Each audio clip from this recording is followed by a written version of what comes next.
One thing I noticed,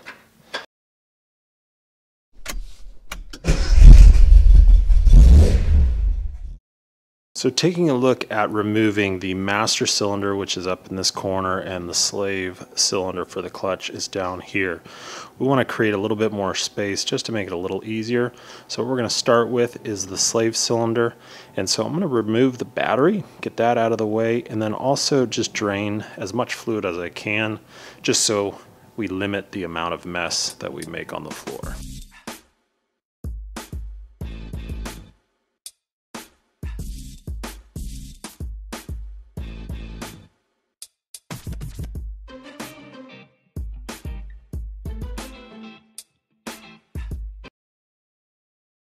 So we're going to want to replace the clutch master cylinder. In order to do that, we're going to want to loosen up the brake booster, and we'll do that from inside. Loosen up some of these hoses to get them out of the way, because that is a tight space.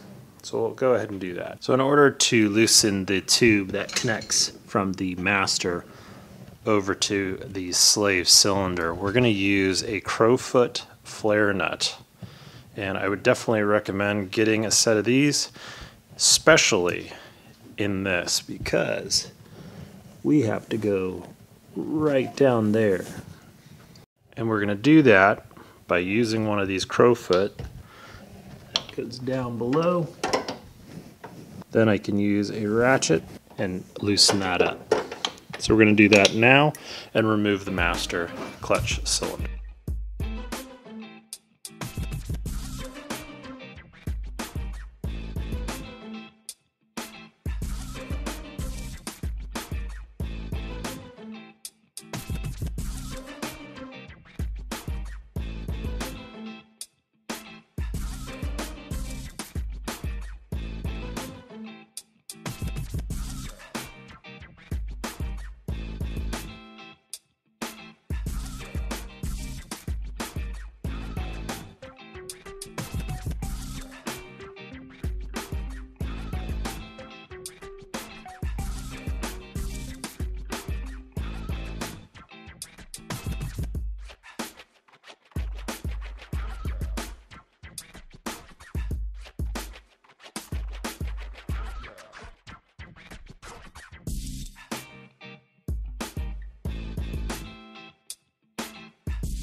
So right here, when we were putting in and even removing the slave, one thing I noticed is the clutch fork can easily move.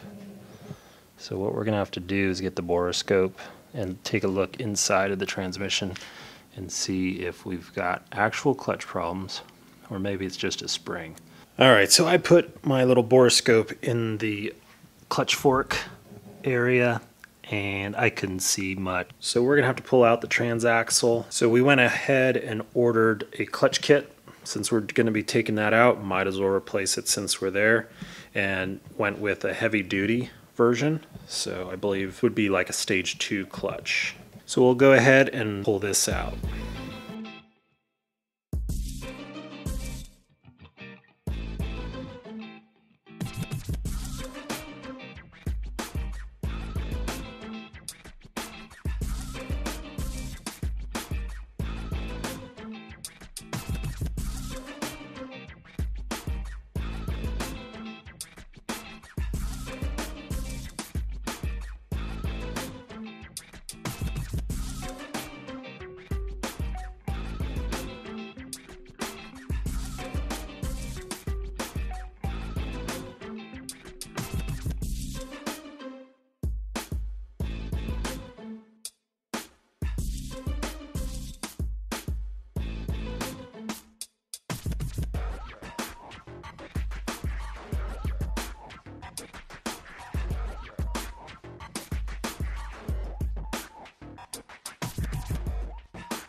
So we were able to drop the transmission.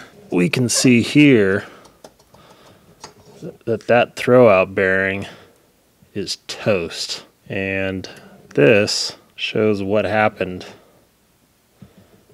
because of that. So let's go take a look at the clutch.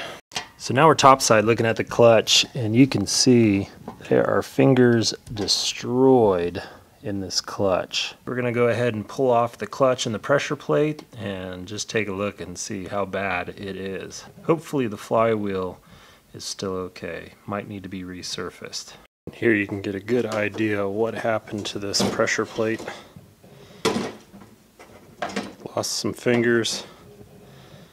Bearing completely seized, and that might be a problem. So while we were putting the clutch release bearing and the fork, apparently the retaining clip was destroyed also, so we had to go ahead and order that. So the transmission is going to wait, but we do need to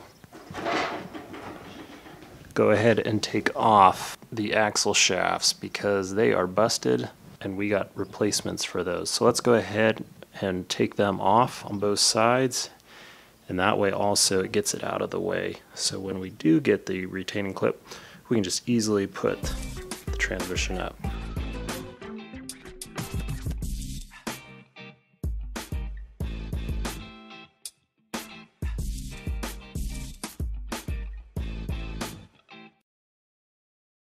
While we were tearing apart the engine slightly to get the clutch out, when I was underneath I noticed there was a tiny drip below this area, and I went, took off the cam covers just to make sure the cam seals weren't leaking, but did notice that we have a leaky oil cap. Now, of course, the easy thing there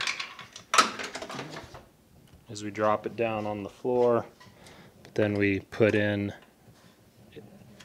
a new one. But there may be a cause for this, and that's our PCV. So if we take this off and we take a look at the PCV, the easy way to tell if these are gunked up or bad is to shake them. And I don't hear anything. Take a new one, we can hear it. So now what we're going to do is put this guy on, and that should solve this little oil problem. With the pressure plate and clutch removed, we cleaned up the flywheel and we are good. So we're going to go ahead and put this all together with the new clutch and pressure plate and get the transmission back up and connected to the motor. So we are all ready to go. We received our retaining clip and we got that installed for the release bearing. So now what we want to do is get this thing back together. So just a quick overview of what was needed. So we had to drop the control arms, drop the end link on the sway bar, and then there's a cross member we had to remove the starter, and then obviously we dropped the transmission, and obviously we dropped the transaxle, and using one of these straps with this jack really helped out to keep the transaxle from falling. Up top, had to get the airbox battery out, and then we were able to get everything we needed. So now we're going to get everything put back together.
So we've got everything buttoned up, everything is torqued down.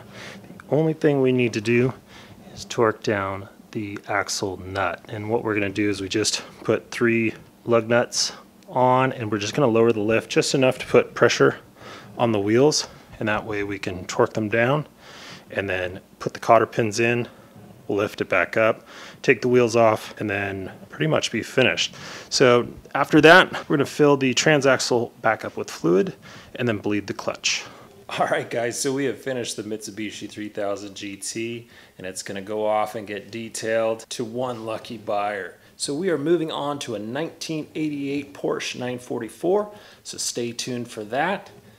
So thanks so much for watching. If you guys like what you see, if you haven't, don't forget to subscribe, hit the like button, and leave a share. Until the next one, you have a good one.